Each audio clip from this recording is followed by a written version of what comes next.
到国公府门口，马车还未停稳，薛瑾就跑了过来。哎呀，九王爷，您来了。王爷，小心脚下。一个温柔，一个温和。好了，魏松那凉快那待着吧，人家已经是琴瑟和鸣了。老夫人寿宴请的人并不多，因为太嘈杂，老夫人并不喜欢。有亲戚往来的，也有不请自来的，比如魏如珠，还有魏如珠的表姐郭诗雅。魏如珠听到涂小娇来了，就跟那苍蝇闻到肉一样，当即就凑了过去。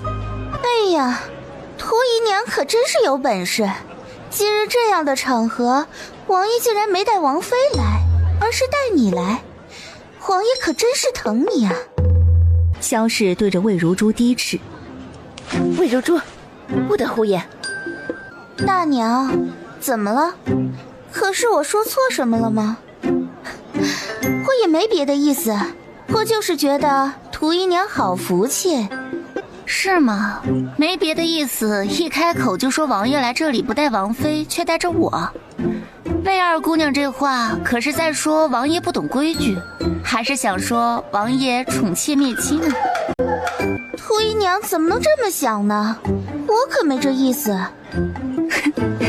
其实魏二姑娘到底什么意思也并不重要，反正王府的事儿也跟你一个外人说不着。不过魏二姑娘，一个还未出阁的姑娘，对别人家后院的事儿还是少好奇一些比较好，免得传出去落得一个长舌的名头。涂姨娘，我只是随口一说，你何必这么计较，这么较真儿？我当然要计较，因为王府同魏家不同，王府凡事讲究一个规矩，凡事都要守一个分寸，不是什么信口开河的话都会随意说的。我们王府上下不会乱议人是非，同样的，也希望魏姑娘谨言慎行，不要胡乱非议王府的家事。今日念及老夫人寿辰，我姑且不与你计较，但若是再有下一次，我就让下人撕烂你的嘴。魏如珠刚开口，涂小娇却是直接转身走神。涂小娇径直走到老夫人跟前，从袖袋里拿出一个精巧的锦盒，双手封上。老夫人，王妃姐姐在侯府尽孝，未能亲自前来为您贺寿，不过却准备了贺礼让王爷带来。王爷让我这个跑腿的送给您，祝您老人家福如东海，寿比南山。听到涂小娇的话，在不远处品茶的九王爷嘴角机不可见地扬了下。这小东西真的是刁滑，这一番说辞不但传扬了王妃的孝心，还道出了她与王妃夫妻和睦。王妃准备了礼物让我带来，这不就是和睦吗？最后还把自己的身份定为跑腿的，而不是什么宠妾。每一句话都带着她的心眼儿。谢谢王爷，谢谢王妃，也谢谢小娇。老夫人年年有今日，岁岁有今朝。你有心啦。只是九王爷不知道是什么意思，一会儿让人给他送串葡萄，一会儿让人给送一碟子剥好的瓜子，一会儿又给他送个鸡腿。涂小娇看着眼前这些东西，不紧不慢地吃着，心里骂着：谢晋这个狗东西，他这是表现对我的宠爱吗？不，他这是把我夹在火上烤呀。他不怕被人说宠妾无度，但我可不想因他这虚情假意，到时候被他的王妃针对。谢晋现在这态度，我刚才的溜须拍马到底是哪里没做好吗？涂姨娘，王爷想吃橘子。所以呢，让我去买。看涂小娇似乎没明白过来什么意思。王爷想吃涂姨娘您包的橘子，说姨娘你包的橘子甜。涂小娇听言，嘴角机不可见地抽了下，忍着想掀桌的冲动，从桌上拿起一个橘子开始剥。这京城那么多女儿家，王爷不要，偏偏对涂小娇一个残花败柳疼爱无比，这是不是中邪了？宴会上，薛锦一直想找机会跟涂小娇说几句话，奈何不是被别人拉着说话，就是被拉着喝酒。直到九王爷带着涂小娇离开，薛锦去送。薛锦本想借着酒劲儿对九王爷来个禁欲演说，结果还未开口，就看自来一派君子之风的九王爷一伸手揽住了涂小娇的腰。九王爷揽着涂小娇踏上马车，听着身边人恭送的声音，薛锦望着离开的马车，眼睛有些发直。魏松，你也有今天。此时马车内，九王爷一踏上马车就松开了搂着涂小娇的手，直接闭上眼睛。这态度的转变真是比翻书都快啊！谢晋这嘴脸说明什么？说明不高兴了，对我有所不满呢。王爷，敢问我今天可是做错什么了吗？为何这么说？因为刚才出府的时候，您搂着我腰的手火辣辣的，明显带着火气。所以呢？你觉得自己是哪里做错了？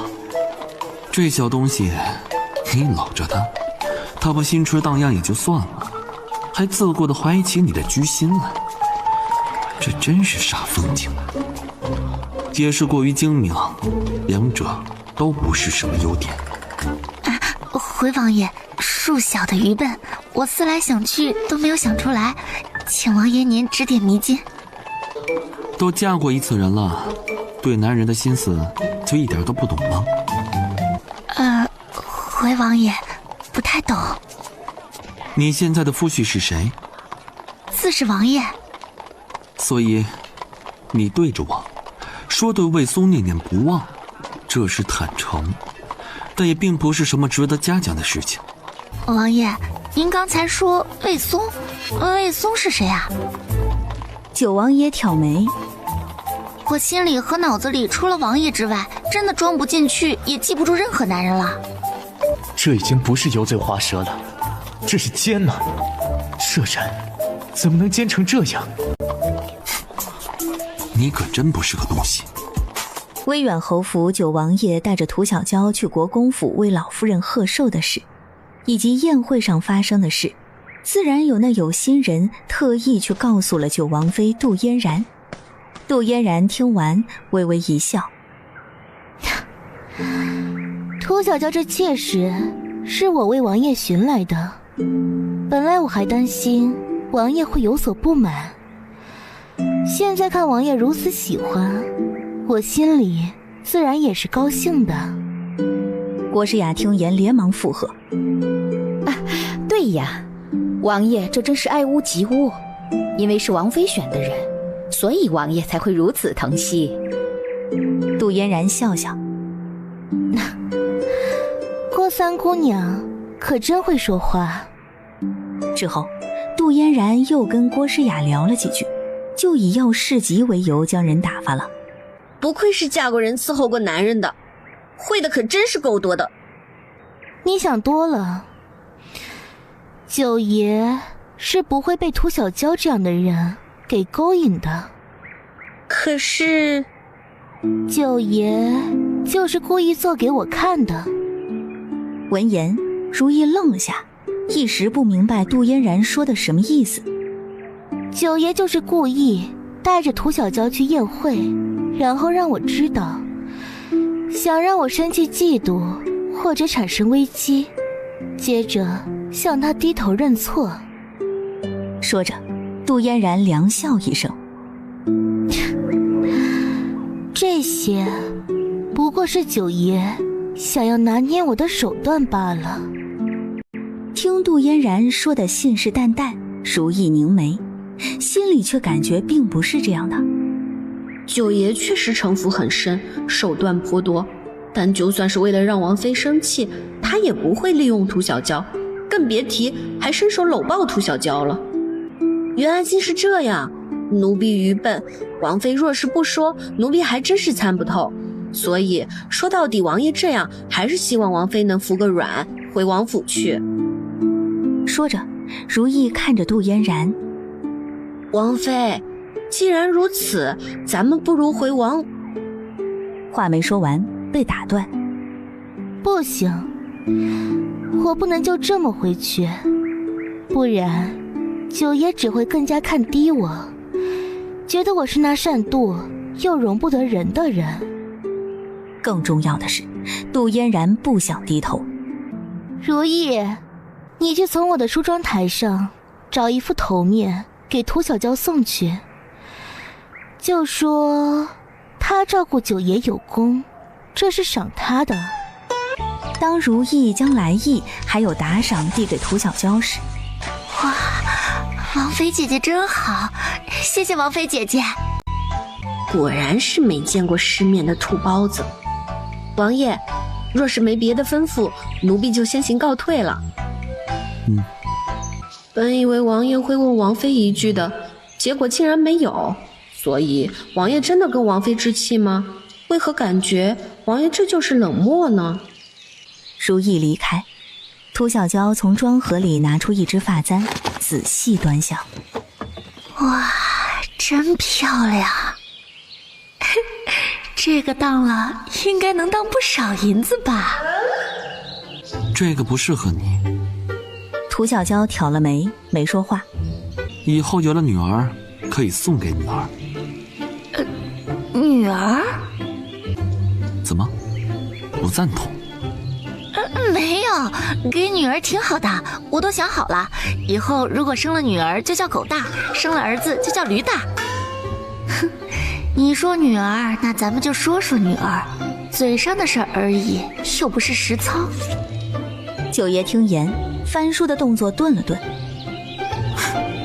狗蛋儿，驴蛋儿。贱名好养活。王爷，你接着看书，我去炒菜了。狗蛋儿、驴蛋儿这两个名字，我不同意。说完，抬脚走人。另一边，魏松的信也到了。果然，主子就算是不在意涂小娇，也不容许涂小娇在九爷跟前。根据信上内容，武安开始行动了。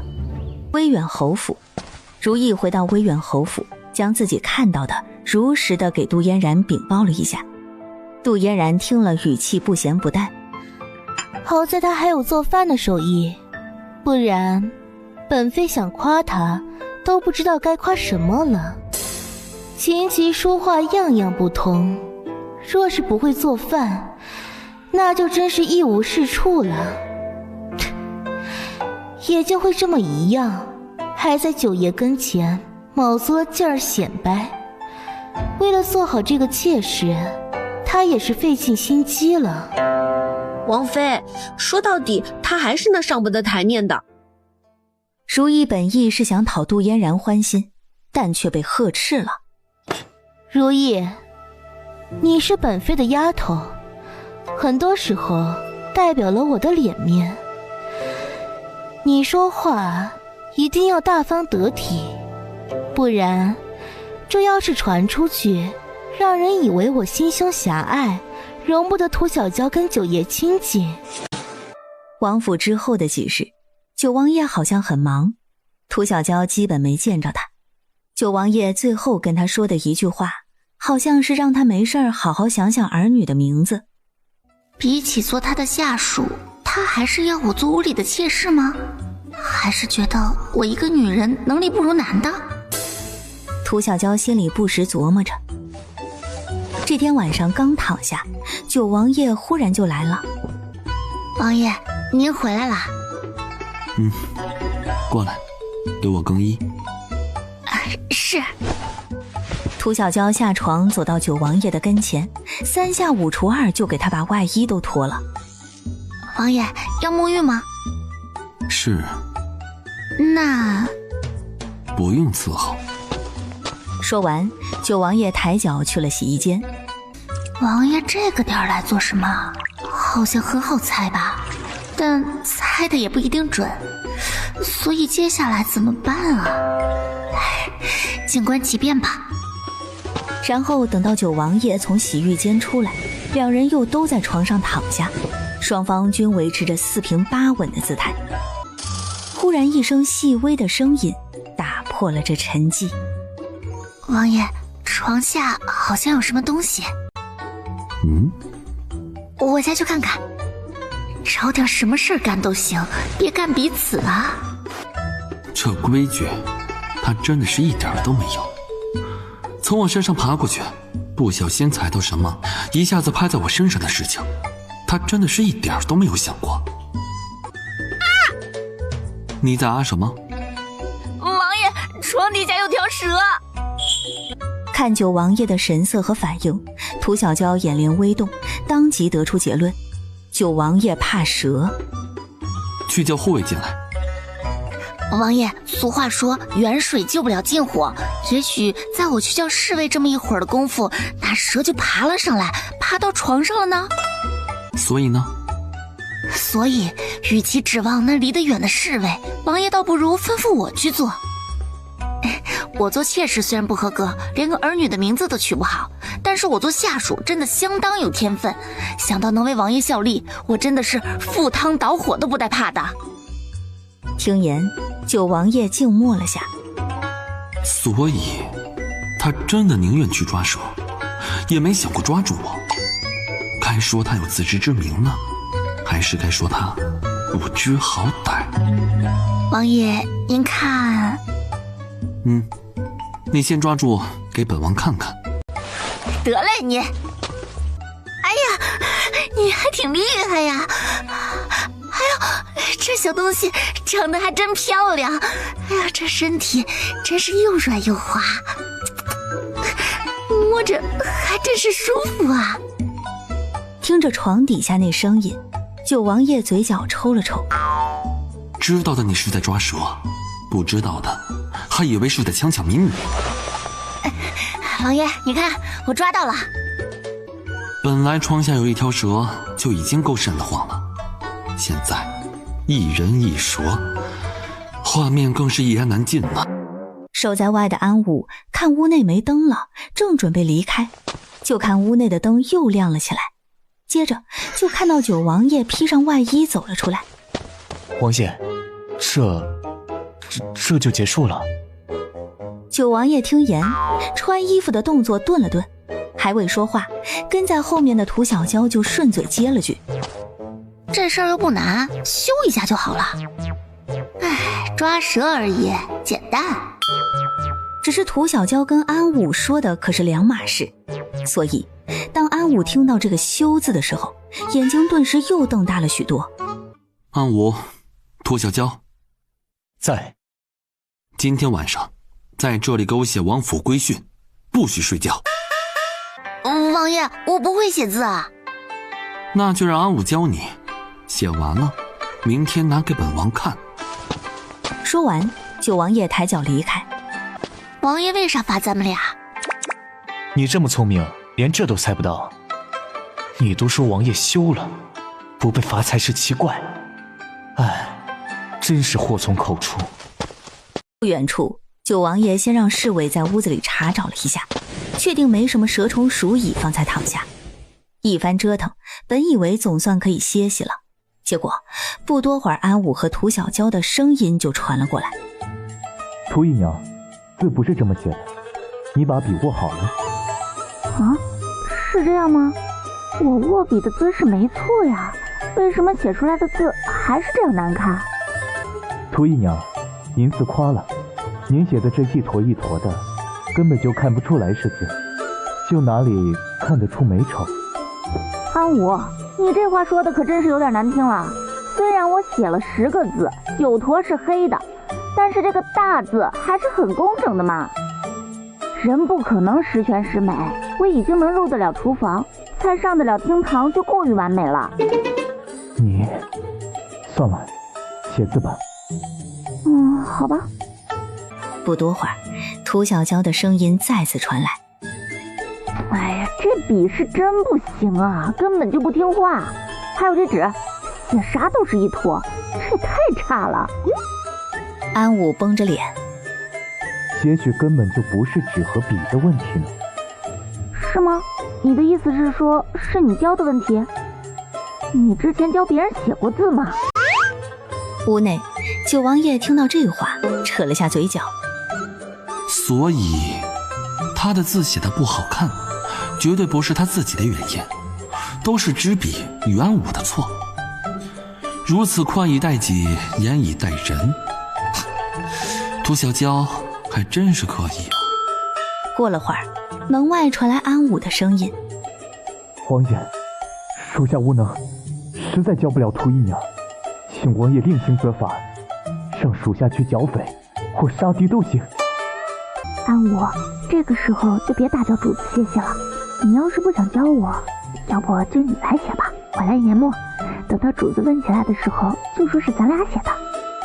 涂姨娘，我只是打搅了主子歇息，可你却是试图欺瞒主子。所以你的意思是说，王爷真是家门不幸，竟然摊上了我们两个这样不省心的，是吗？看安武脸都憋青了，也没憋出一句话。安武，咱们非要在这儿说吗？让王爷都听到了，怕是不会夸我们。涂小娇说完，不多会儿外面没声音了。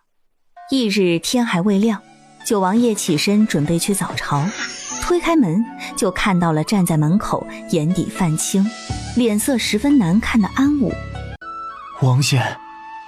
九王爷看安武一眼，没理会他，转头就看到院子里已趴在桌子上睡着的涂小娇。这是明目张胆的偷懒啊！九王爷抬脚朝着涂小娇走去，走到他跟前，伸出手，刚要把人拎起来，就听涂小娇闭着眼睛，含糊不清的呢喃：王爷，我会做饭，还会抓蛇，我真的是个好下属，你留着我一定努力护你周全。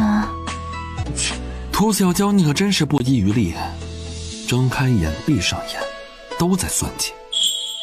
九王爷话出，涂小娇眼帘动了动，随着睁开眼睛，对着九王爷嫣然一笑：王爷真厉害，真的什么都逃不过你的法眼。九王爷去上朝了，涂小娇继续受罚，在府中继续抄写规训。走在入宫的路上，安武忍不住开口：王爷，涂小娇怕不会老老实实抄写，她肯定会偷懒耍滑。如此，不如你留在府中盯着她抄写如何？看安武那避之唯恐不及的样子，九王爷心里好气又好笑。你就这么怕她？属下不是怕她，而是不想跟她计较。如果真计较，属下一个人能打她10个。所以也只有靠蛮力才能赢得了涂小娇了。你也就这点出息。那王爷您呢？他好像也没少惹您生气，您怎么也不跟他计较？本王没跟他计较吗？在属下看来没有，不然涂小娇这会儿早就该被赶到庄子上了才对。是啊，他抱着蛇对我笑时，我就应该把他直接打入大牢。另一边，半晌时分，武安接到消息，九王爷要离京前去江南暗访彻查盐税舞弊一案。接到这消息，武安心里舒了一口气。九王爷离京，涂小娇在王府待着，我也就省心了。暗卫接着禀报，这次一起去江南的还有薛世子，是皇上的意思。皇上说让薛世子随行保护九王爷，毕竟薛世子虽然平日没个正形，但是武功还是没得说的。此时九王爷坐在马车上，薛瑾坐在他对面。王爷，这一路你只管放心，有我在，保证你一根头发丝都少不了。有劳世子了。都是我应该做的，王爷跟我客气啥？薛瑾说着，眼睛一直盯着九王爷眼下那隐约可见的暗色猛瞧。本王的脸上可是有什么东西吗？王爷，我看你这脸色好像不是太好，可是晚上没歇息好吗？歇得很好。九王爷说完，就看薛瑾的视线就落在了他的腿上，这一眼九王爷瞬时就懂了。薛瑾这是在怀疑我纵欲过度。从盯着我的脸看，到现在八成是想问我是不是腿软了。薛瑾好像忽然之间对我屋里的事情特别的感兴趣。记得前几日国公府的时候，还说什么纵欲伤身。他一个几乎天天往一红楼跑的人，跟我说什么纵欲伤身，不觉得可笑吗？九王爷，这个有句话不知当讲不当讲，就是薛瑾刚开口，被九王爷给打断了。国公府到了，你该下车了。不急，我薛瑾话没说完，就被九王爷一脚给踹了下去。九王府回到府中，九王爷先朝着后院走去，到涂小娇住的院子，就看涂小娇正精神抖擞的在写字。这精神头，看来是吃饱了也喝足了，算好的时辰才这么足的劲儿敷衍着呢。王爷，你回来啦！看那笑脸，哪里看得出是在挨罚？不知道的还以为是他连得上，在这里写字呢。九王爷不紧不慢走到涂小娇跟前，看一眼桌上的字。离开的时候字写的是一大坨一小坨的，这会儿写的倒是跟早上的时候不一样了，变成了一小坨一小坨的。王爷，你看我是不是进步了？你觉得呢？进步了。你看啊，我之前写的是一大坨一大坨的，现在写的是一小坨一小坨的。虽然字还没有练好，但是我懂得节约用墨了。这样说倒确实是进步了。说说这些都是什么字啊？都是王府的规训啊。是吗？确定写的不是在骂本王？九王爷说完，本以为涂小娇马上就是狡辩，不曾想他望着他痴痴笑了起来。真的写的是骂王爷的？九王爷一个不防，直接给气笑了。无声捻了捻手指，想做点什么，又无从下手。去收拾一下东西，一会儿随本王出京。早上的时候不是还说要把涂小娇送到庄子里，或直接打入大牢吗？怎么这一眨眼的功夫反而要带在身边了？另一边，当武安知晓九王爷要带涂小娇一起下江南的时候，也是懵了。本来暗中操作让九王爷下江南，是为了让九王爷跟涂小娇分开，怎么算计来算计去，反而算计出一个双宿双飞来？收拾包袱出京去哪里啊？涂小娇问了，但九王爷没回答，甚至还瞪了他一眼，然后就离开了。涂小娇撇了下嘴巴，然后又拿起笔写了几个大字。看那些字变成一坨后，涂小娇进屋收拾东西了。站在不远处的丫头看着宣纸上的几坨黑，脸色变来变去。如果刚才没有看错的话，涂小娇刚才写的是爷是狗，爷是狗，哪个爷？主院，安武收拾东西，过了会儿不由开口：王爷，您下江南的事，要不要派人去告诉王妃一声？王妃是重孝之人，现在老侯爷身体病弱，杜家上下忧心忡忡，正是需要他分忧尽孝的时候，还是不要去打搅他了。是，王妃这位置大概也坐不长久了，因为她连王妃要做什么全部都忘了。杜嫣然的心里现在只想着如何仗着王爷在娘家里挣足脸面，甚至底气十足的等着王爷向她低头，真是已是不可理喻了。最开始的时候并不是这样的，刚进门的时候，杜嫣然也是恪守本分，尽职尽责。安武想来想去，最后觉得大抵是恃宠而骄了。因为自杜嫣然进府之后，九王爷就守着他一人，没纳妾，更没娶侧妃。收拾好东西，即刻启程出发。涂小娇竟然收拾了2个大包裹出来。你这里面都装了什么？啊，没什么，都是日常用得着的东西。是吗？九王爷说着，这会儿丝毫不讲风度，拉开涂小娇阻拦的手，打开了他的包袱。首先映入眼帘的就是一株红珊瑚。日常能用得了这？当然用得上，咱们这次可是去江南，那么远，王爷肯定惦记府里呀。到时候若是想家想得厉害，那就可以看看这个，这就是个念想。是吗？九王爷说着，又拿起一株人参。这个日常也用得上？当然了，这可是给王爷补身体的。你倒是有心嘛。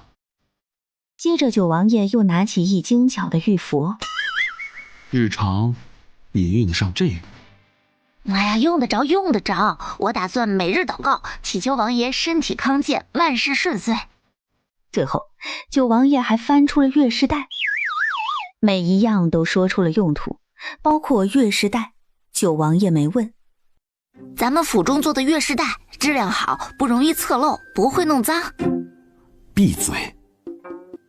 用得着跟王爷说那么细致吗？月饰带侧漏不侧漏跟王爷啥关系？好像王爷用得上一样。你带着这些东西出来，怕不是为了用吧？不用带着做什么？是用来典当，发博弈之财吧？王爷，奴婢一片赤子之心，您怎么能这么想呢？说吧，除了这些，身上还藏了些什么？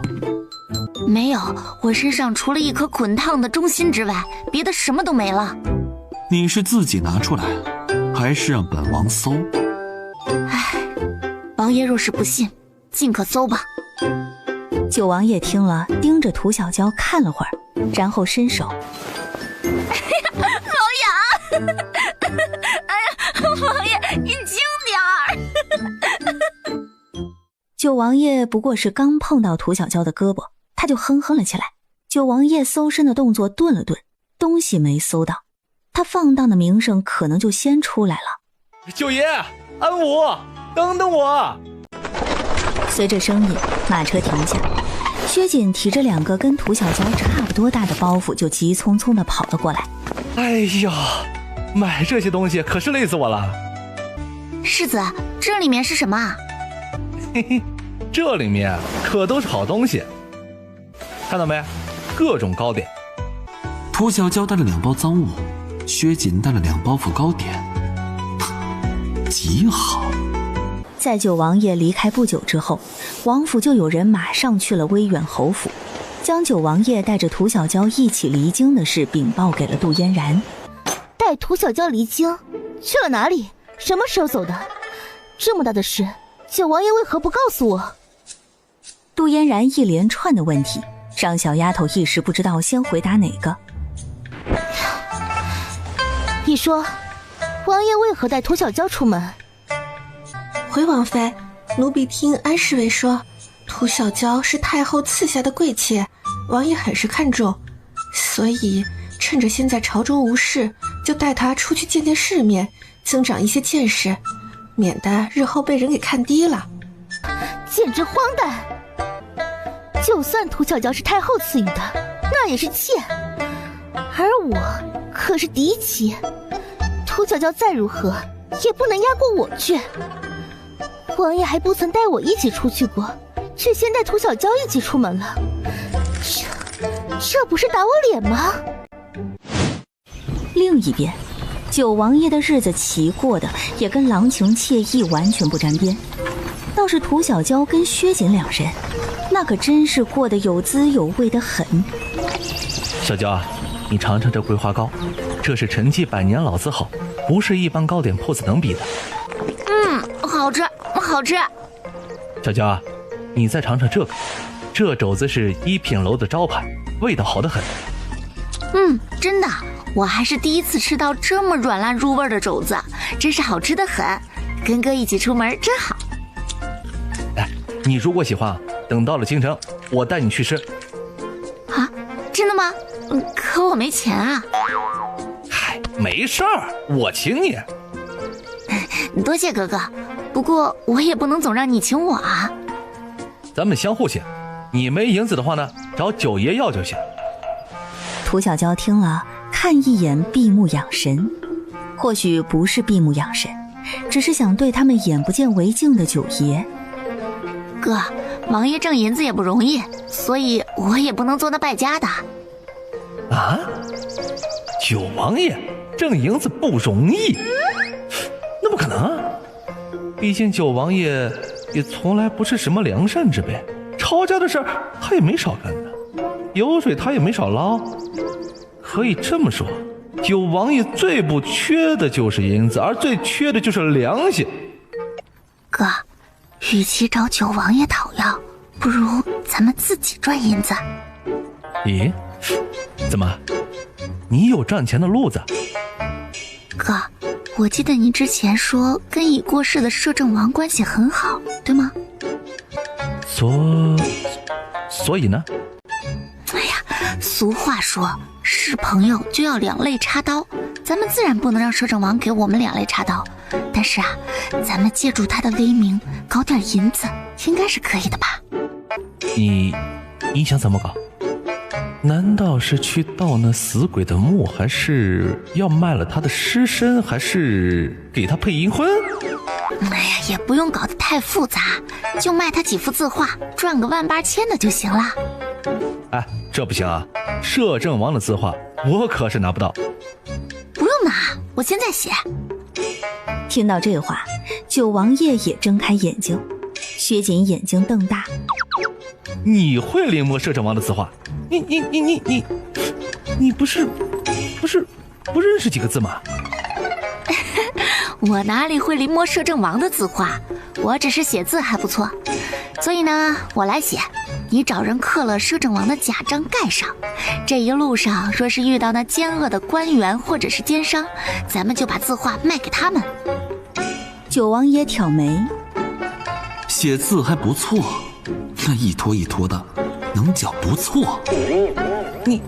哎，不是，你这样是不是太大胆了啊？我胆子可是不大，所以我可不敢去卖，咱们让安武去。涂姨娘，这事属下不做。哎呀，没事儿，他不去你去，到时候就说是安武让你去的。如果那些买的人最后闹呢？闹什么？摄政王没了，本就死无对证。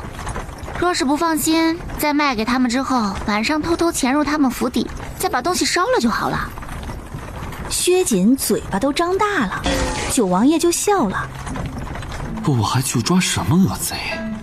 最大的恶贼明明就在眼前。真是没想到，进场那狗东西死了之后，还能被人从身上捞出一把银子。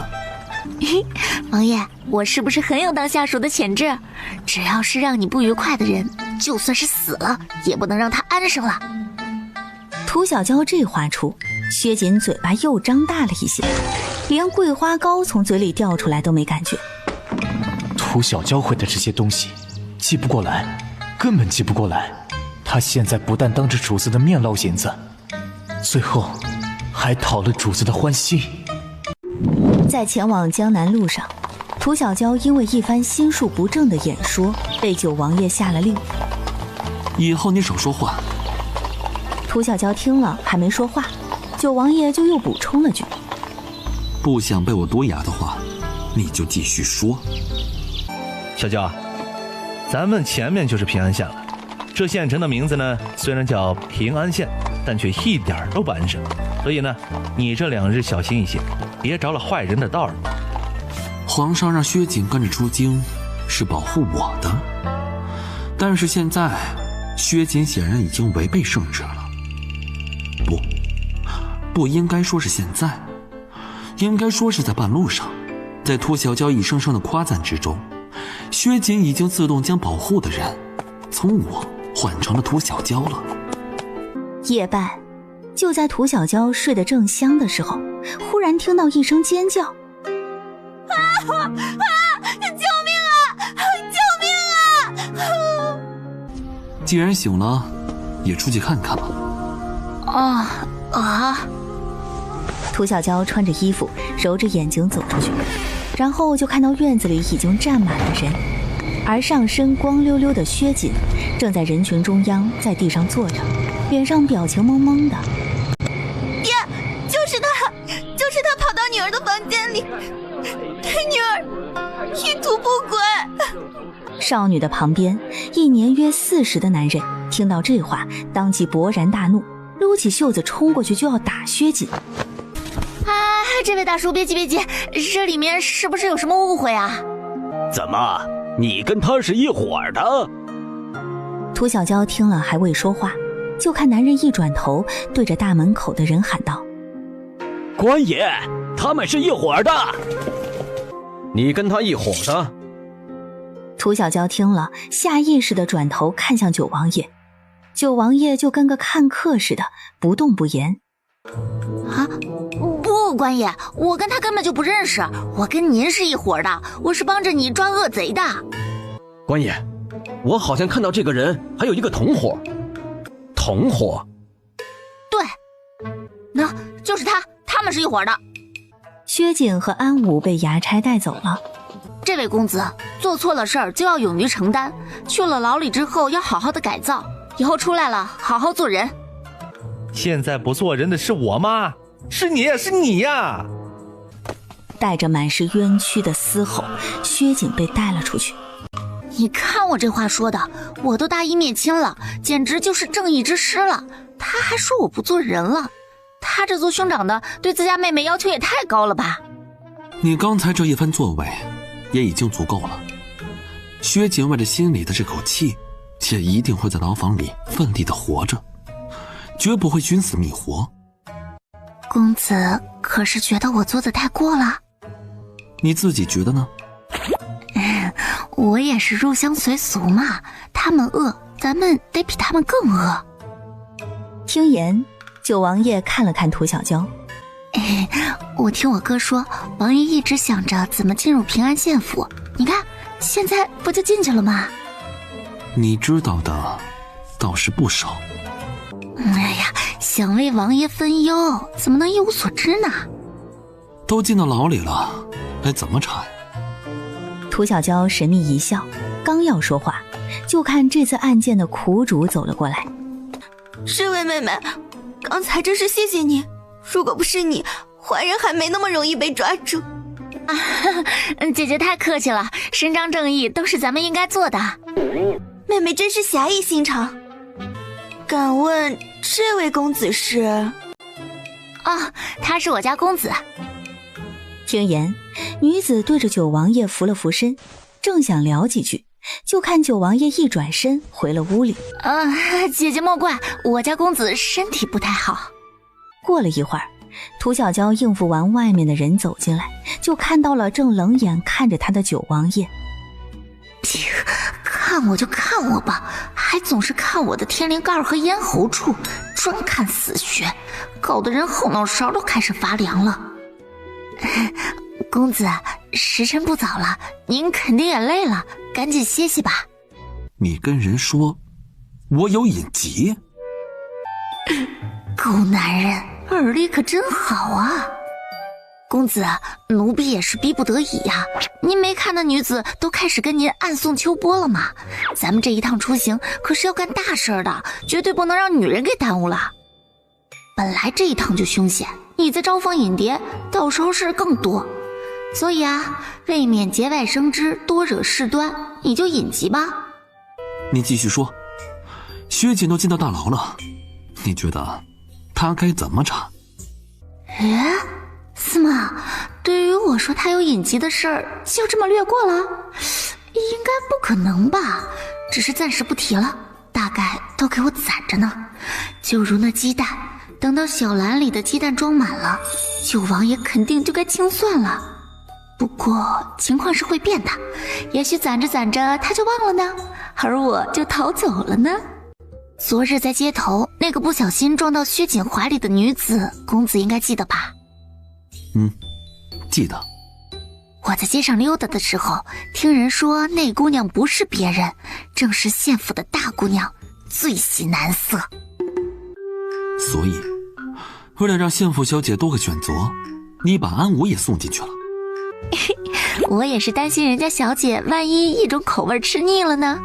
若是想换换口味，安武进去也算是让人家多个选择嘛。你怎么不干脆把本王也给送进去啊？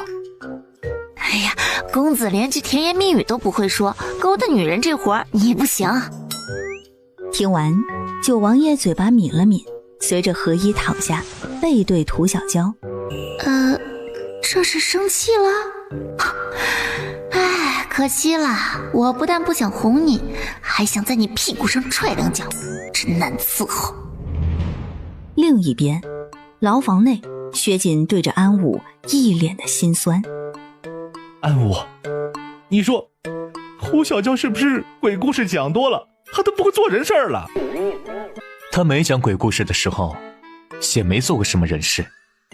她是我妹，不许你这么说她。安武见鬼似的看着薛锦。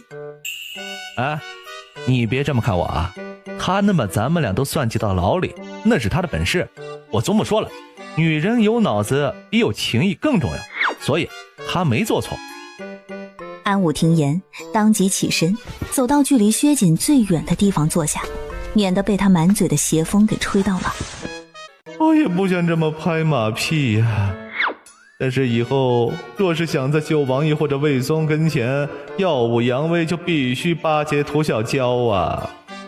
客栈涂小娇陷入沉睡后，一身黑衣的暗卫悄然来到屋内，对着九王爷单膝跪下。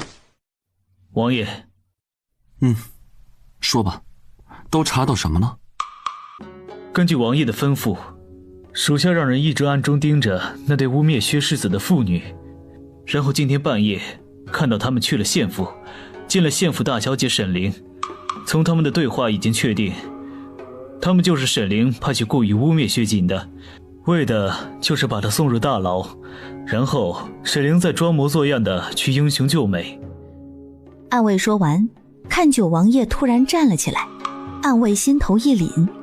就在他以为九王爷是准备去县府捞人的时候，看九王爷走到涂小娇睡的小榻上，然后将涂小娇踢开的被子给她盖上，盖得严严实实的。继续说。所以王爷不用担心薛世子的安危，有沈玲在，没人会伤他。小娇又踢开被子，九王爷绷着脸又给她盖了一次。继续。是。后面暗卫一边禀报，一边看九王爷给涂小娇盖被子。涂小娇因为药物的关系陷入深度沉睡中，闭着眼睛还骂起了人。老王八，老笨鸠，你起开，把这火拿远点，老子要被火化了。老王八，老斑鸠，这字眼九王爷听到，顿时给他盖得更严实了，除了脑袋之外，身体全部捂得严严的。王爷去抄那些贪官的家时，好像都没发这么大的火，所以在王爷的心里，涂小娇是比那些贪官污吏更可恶，还罪大恶极吗？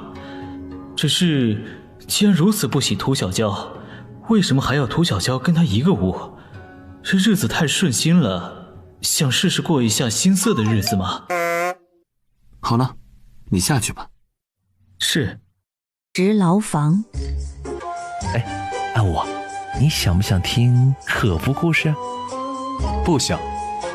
哎呀，别这么客气嘛，我不嫌累，我讲给你听啊，可精彩了。说完，薛景不由分说对着安武讲了起来。安武听得面无表情，薛景讲的疑神疑鬼，一惊一乍，讲到最可怖的时候，忽然一声尖叫，啊！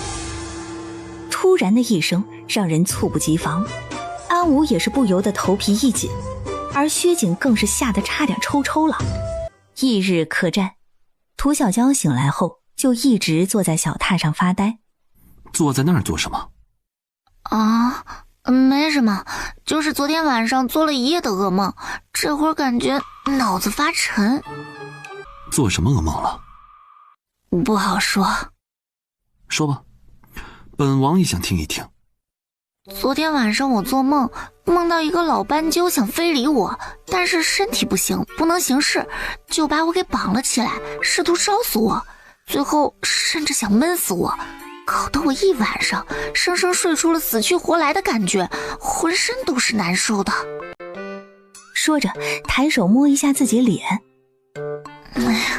特别是脸，梦里那老斑鸠搞了一块石头放我脸上，让我觉得我这会儿五官都是平的。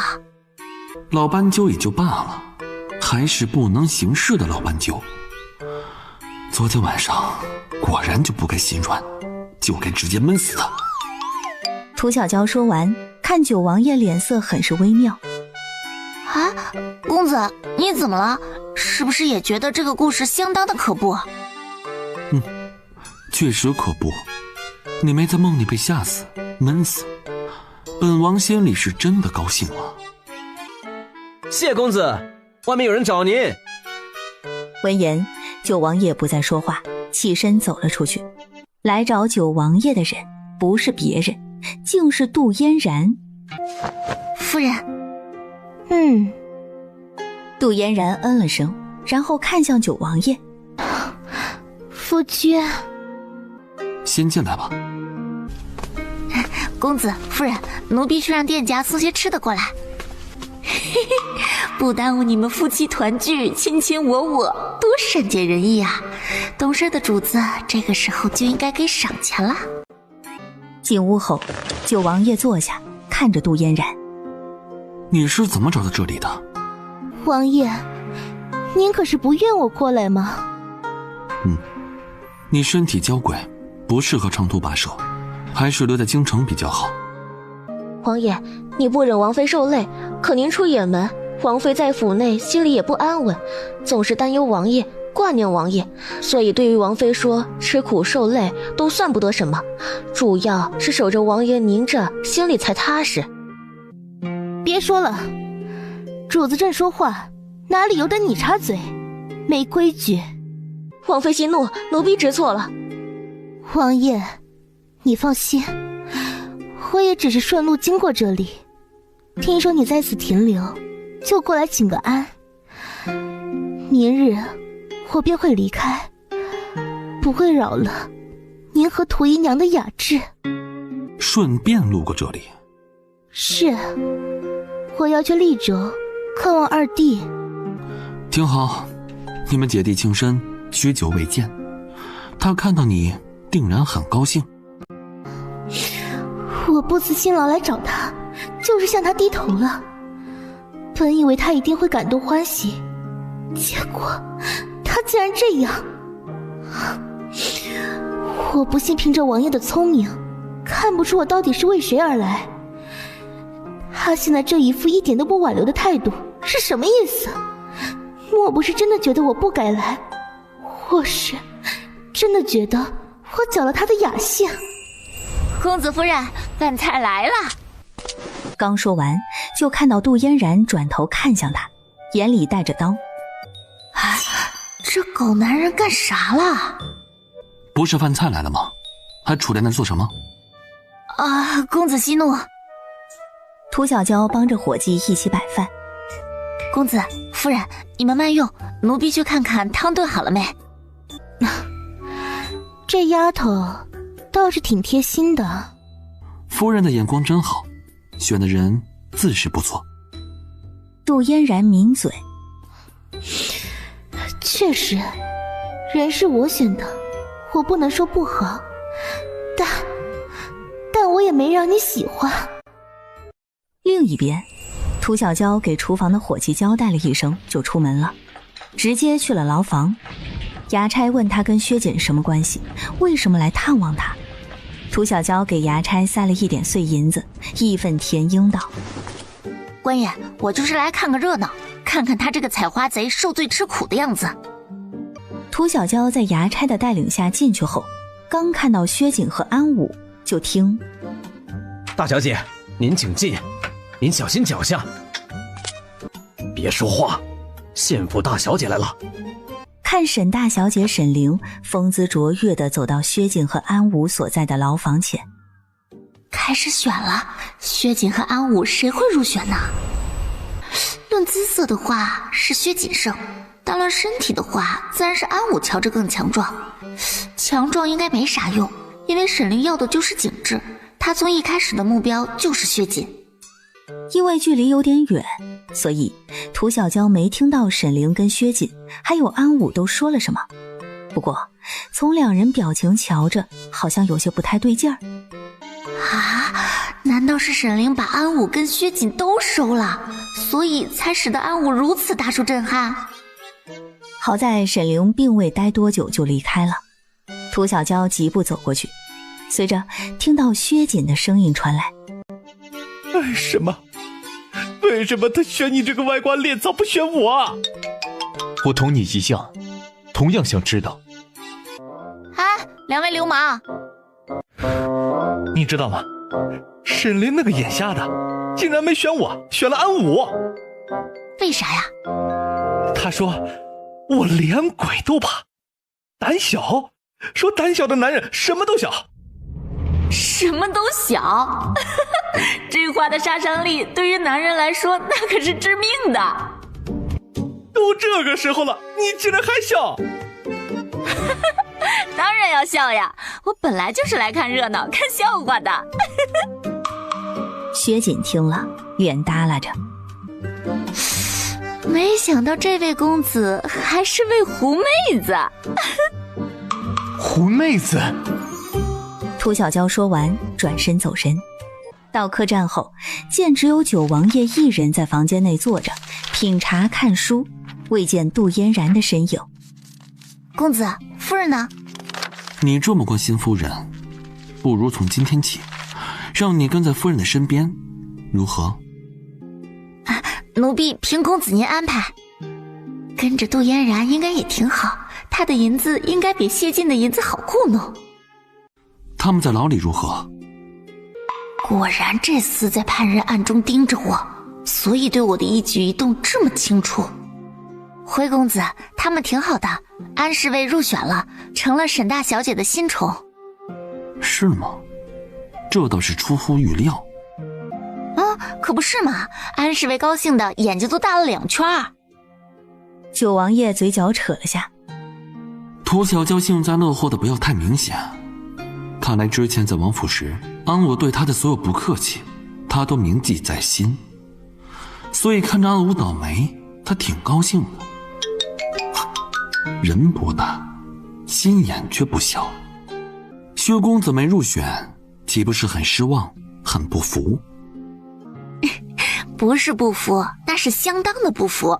这掉了的面子，他一定会想办法捡回来。到时候安武去沈家的时候，他一定会让安武带着他。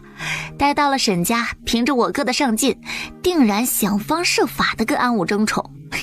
那时候怕是谁也想不到，一个会争着当男宠的人会是国公府的世子。涂小娇说完，看九王爷不错眼的盯着他。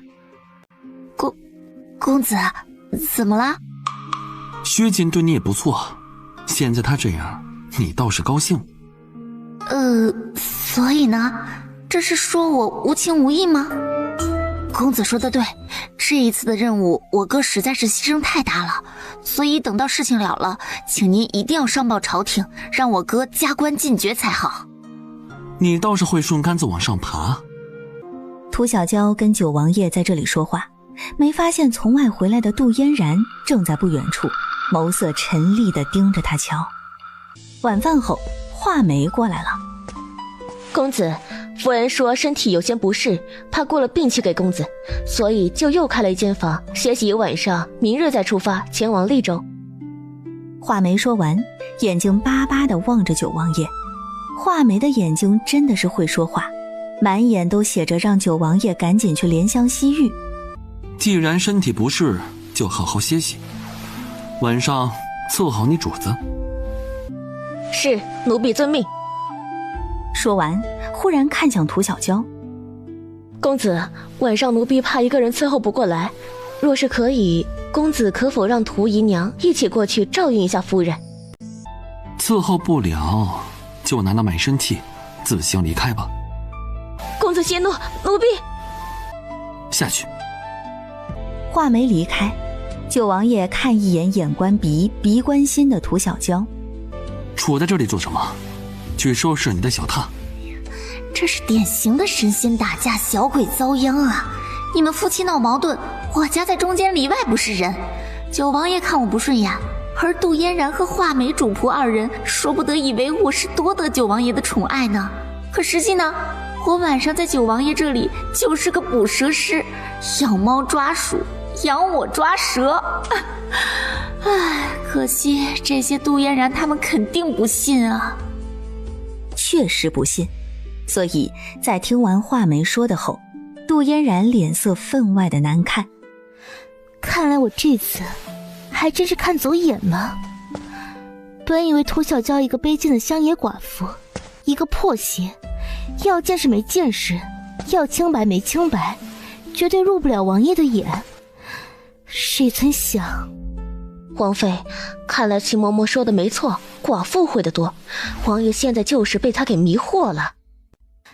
王爷能被涂小娇给迷惑，那岂不是说他在床上的喜欢也不是那么一本正经的，而是不三不四的？王妃，奴婢看……别说了，我现在什么也不想听。此时县府，涂小娇没说错，薛瑾跟安武一起到了县府。薛瑾虽然没被选中，奈何安武这个新宠开了口，沈大小姐看在安武的面上，还有薛瑾的姿色上，也就同意了。你想勾引沈凌，我一定全力辅佐你，你尽可放心。谁跟你说我要勾引沈凌？我又不是什么下贱的人，我勾引她做什么？你死乞白赖的跟着我进府，不就是为了跟我一争高下吗？切，我确实要跟你一起争个高下，但却不是比勾引，咱们就比谁先膈应死他。说着，薛瑾一挑眉，你最擅长的不也是惹女人膈应吗？讨女人欢心你哪里会啊？可是咱们还要留在府里查证据，膈应她岂不是会被赶出去？女人的心思你不懂，你就等着瞧好戏吧。翌日早饭时，杜嫣然看着一切如常，对着九王爷道：夫君，听说您这次是要带涂姨娘去江南，所以九王爷要去江南的事是已经人尽皆知了吗？既然如此，还暗访什么？直接声势浩大的去算了。听说？听谁说的？这很重要吗？九王爷没回答，只是静静地看着杜嫣然。是管家跟我说的。夫君，去江南也要路过利州，您若不介意的话，不如今日同行，和好？您放心，我不会打搅您和涂姨娘太久，因为我下午就到了利州。哎呀，包子凉了可就不好吃了。夫君莫不是连我这个小小的要求都不能答应？凭着杜嫣然傲娇的性子，九王爷不说话他就不会再说了才对。没想到这次姿态怎么忽然就放低了？你既然这么想，那么就如你所愿。好，那我去收拾一下东西。涂小娇麻溜夹起包子放入口中。还好不凉。吃吧，多吃点。是有饭吃必有妖，无事献殷勤，非奸即盗。怎么，怕本王在包子里下毒？怎么会呢？我的命都不值那要钱，公子想处死我，哪里用得着费钱啊？路上，涂小娇坐在车厢外，九王爷、杜嫣然还有画眉坐在车厢内。公子、夫人，这里风景好像不错，不如喝点水，小歇一会儿吧。那就歇息一下吧。是。九王爷只是去方便了一下，再回来，马车一团乱，涂小娇和杜嫣然被劫持了。画眉在一旁急得又跳又叫：大胆恶贼，你知道我家主子是什么身份吗？赶紧放了他们，不然等我家公子回来，定然要了你们的狗命。哼，听说这2个女人，一个是你的妻，一个是你的妾，那就让我们来猜猜，这2人哪个才是公子的心尖宠呢？啊！杜嫣然听了，冷哼一声：哼，恶贼，你少在这里挑拨离间，要是识趣的，最好马上给我们放了，否则这后果不是你们能承担得起的。是吗？那我今天倒是要看看，动了你们，后果能有多严重。这话说完，涂小娇明显感觉架在他脖子上的刀紧了紧。这位公子，来，选一个吧。这算计实在是烂得很。九王爷看了涂小娇一眼，然后一脚踏上马车，扬起鞭子，驾！他就这么走了，走了。哎，什么情况？我们看起来真的有那么凶残吗？直接就把人给吓走了？吓走了可不行啊，他走了，这任务就完不成了呀。绑匪急了，回来！如果不将你的妻妾命丧在此，就马上给我回来！回来！绑匪叫着，看马车平稳行驶，直接变成了策马奔腾。涂小娇看着差点都笑了。一场妻妾被劫，男人心急如焚，毫不犹豫地抛弃贱妾，不惜一切保全发妻，感天动地的爱情戏码，因为男人都不愿意参演，就这么废了。妻妾都不屑管，这一碗水端得真平。想着，涂小娇转头看一眼目瞪口呆的杜嫣然，心里也是好奇了。她跟九王爷也认识多年了，嫁给他也有2年多了，难道她不知道自己嫁的是个什么玩意儿？不说她那一看就薄情的嘴巴，就看她那生长环境，自古无情帝王家，在皇家长大的人，那是从骨子里都透着绝情，她怎么可能会跟你讲什么儿女情长，你侬我侬？在涂小娇无声的观望中，看杜嫣然擦去脸上的泪珠，看了她一眼。要杀要剐，西天尊便。看来杜嫣然搞出这些，不只是为了跟九王爷调情，更想借此要了我的命啊！可惜无论杜嫣然的目的是什么，今日他是都难以如愿了。那握着刀子的绑匪在杜嫣然的言语示意下，正准备一把抹了涂小娇脖子时，忽然的手肘一麻，握着刀的手顿时不稳。而就在动作失去控制的瞬间，涂小娇一把抢过他手里的刀子，一脚踹向他要害。在他吃痛倒下的刹那，他急速跑到画眉的跟前。涂小娇，你干什么？你是不是疯了？快把这刀子给我拿开，拿开啊！现在马上滚蛋，不然我弄死他！涂小娇，你直接画眉做什么？快把他给我放了，否则……我数到3，马上给我滚蛋，否则我即刻弄死他。1、2，去，给我弄死他！涂小娇冷笑。就在他准备对杜嫣然动手的时候，几个人突然从天而降，随着血色飞溅，眨眼之间，那几个绑匪既倒在了血泊之中，没了声息。你们是什么人？杜嫣然问着，在看到他们腰间的令牌后，脸色又是一变再变。显然杜嫣然也认出了眼前几人的身份，同时也意识到他刚才做的事情败露了。这一发现让杜嫣然除了慌乱之外，还有羞愤。王爷在哪里？带我去见他。涂姨娘，王爷让你过去。不去。涂姨娘，这是王爷的命令。臭显摆什么？下命令谁不会？现在你去告诉他，让他来接我。不去，那就在这里耗着。涂姨娘，你如果这么说的话，请恕属下无礼了。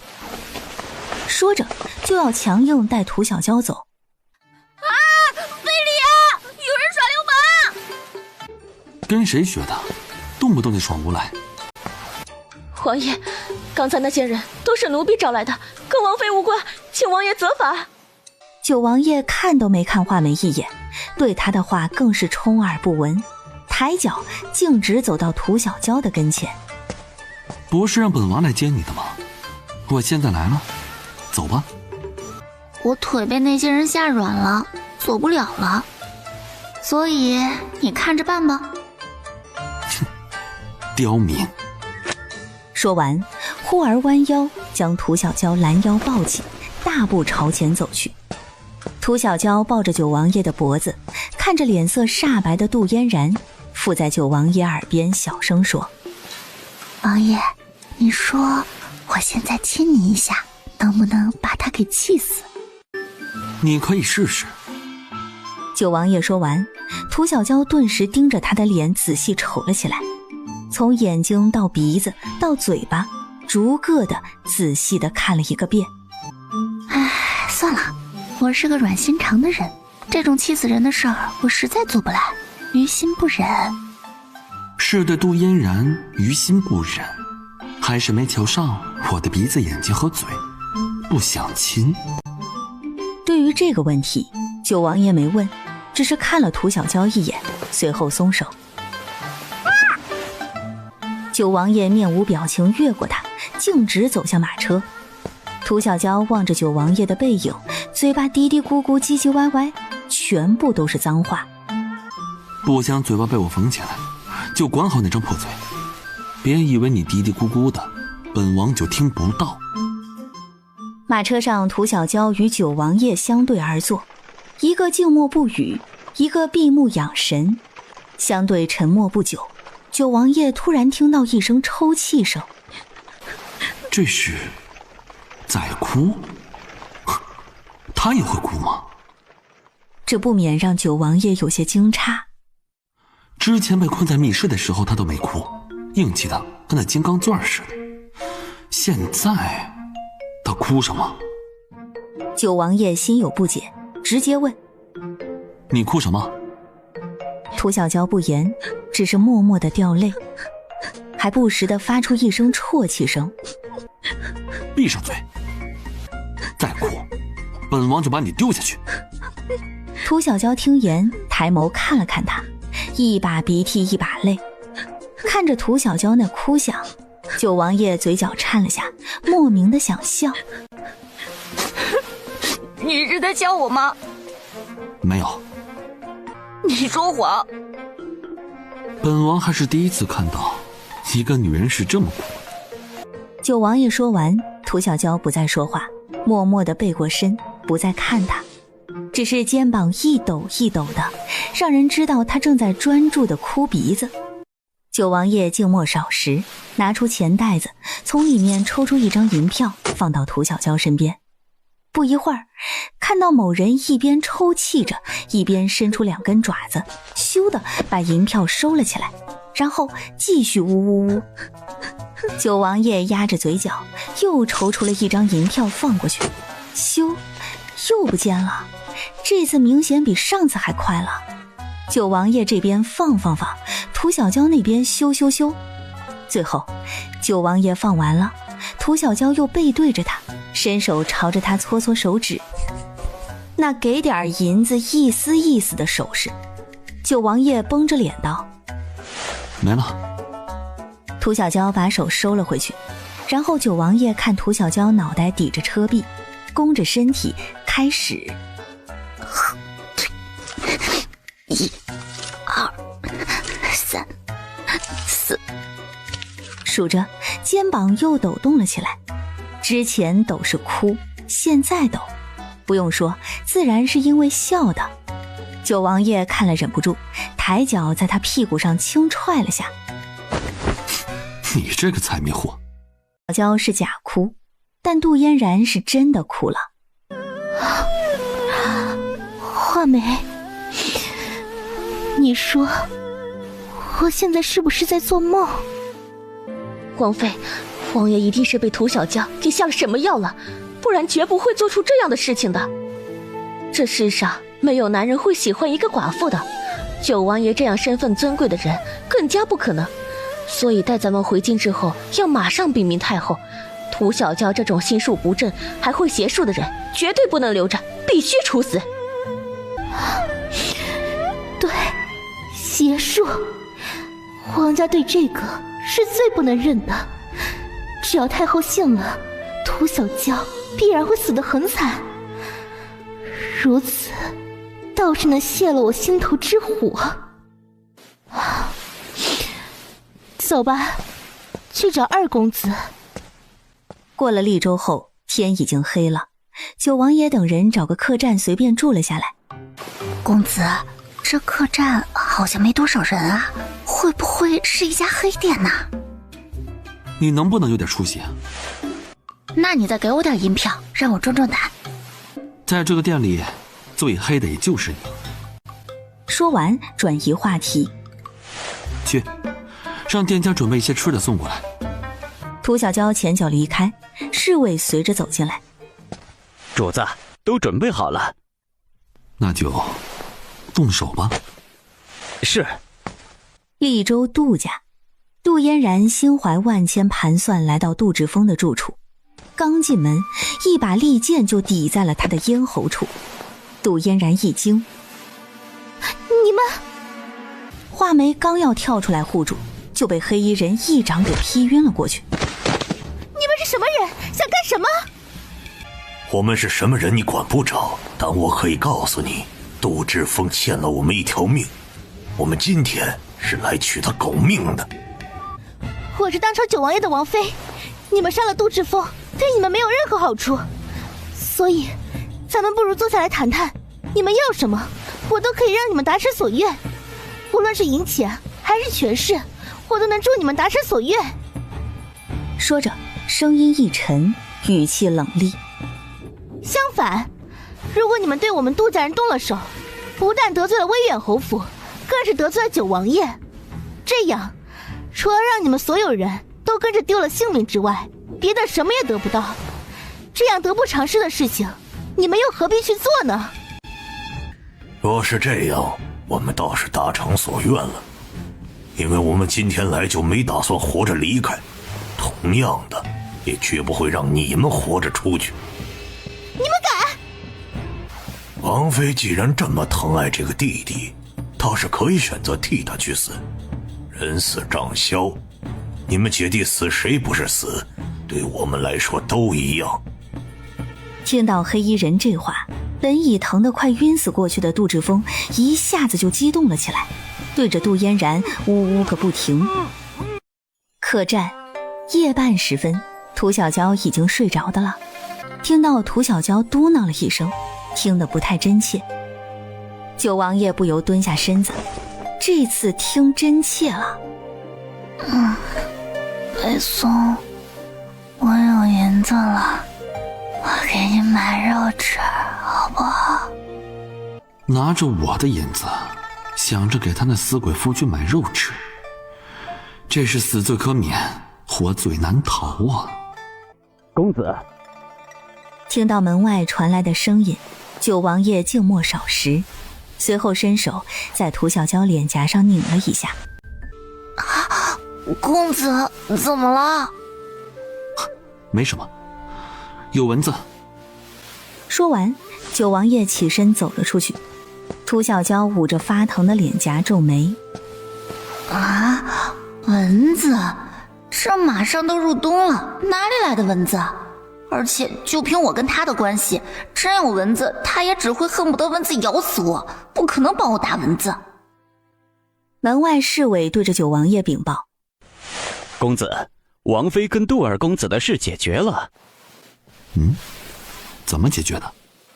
开始王妃本以为那些人只是虚张声势，不敢真的动他，可在他们拿着剑真要朝着他脖子抹去的时候，王妃就大叫了起来，让他们不要杀他，说什么冤有头债有主，既然是杜志峰欠他们的，他们就该找杜志峰索命，跟他没关系。侍卫说着，看着九王爷如实禀报。为免王妃遭受过多的惊吓，属下就带人现身了，赶走了那些恶贼，救了杜家一帮人。王妃对属下说，她想见您，要属下带她过来，属下拒绝了。九王爷点点头，没再多言，转身回了屋里。看到涂小娇用被子捂着脑袋，这是怕蚊子咬，蒙着吧，蒙着挺好，眼不见心不烦。九王爷想着，又仔细地给涂小娇掖了掖，掖得不露一丝缝隙。涂小娇大概也是感觉到了闷，开始在被子里咕涌起来。她一咕涌，九王爷的手开始用力压住，不让涂小娇出来。这拉扯实在是幼稚。涂小娇闷在被子里，开始声色并茂地讲恐怖故事，还是蛇的故事。明知道他怕蛇，他讲这故事是合居心，那是显而易见。杜氏，你现在跟我讲这些，罪通谋杀亲夫，是死罪。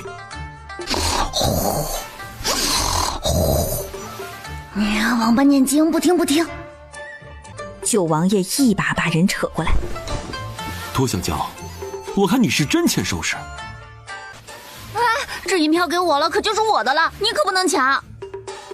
说着使劲推开九王爷，马溜站了起来，又毫不犹豫地跑了出去。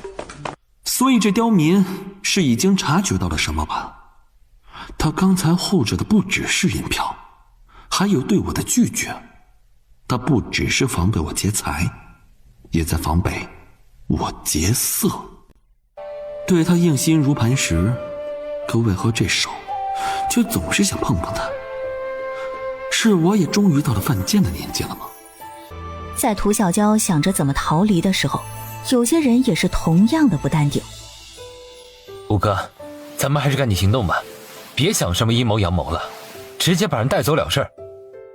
听到武文的话，武安凝眉沉默。这儿女情长的事虽然我不太懂，我脑子也不太好，但是我眼神可好得很。你没看到九王爷现在看涂小娇的眼神吗？那都快娇嗔了。再这样下去，等到主子回来，涂小娇都要当娘了，九王爷都要当爹了。九王爷乱的是心，而杜家乱的是人。你心里可在怪我？大姐想多了，那种时候你选择保全自己，让弟弟去送死，我能理解。你少对我阴阳怪气的，你自己不也一样吗？听到那些恶贼说我可以带你去死时，你眼睛都亮了，巴不得我赶紧抹脖子。我这么想有什么错吗？不是姐姐一直说为了我什么都愿意做吗？那么让你带我去死，也是成全了你对我的手足情啊。说着嗤一声，只是我没想到在关键时刻你根本就指望不上。过去你说的那些也不过是哄骗人的好听话罢了，你自己落得一个好名声，却拿我当垫脚石，哼，真可笑。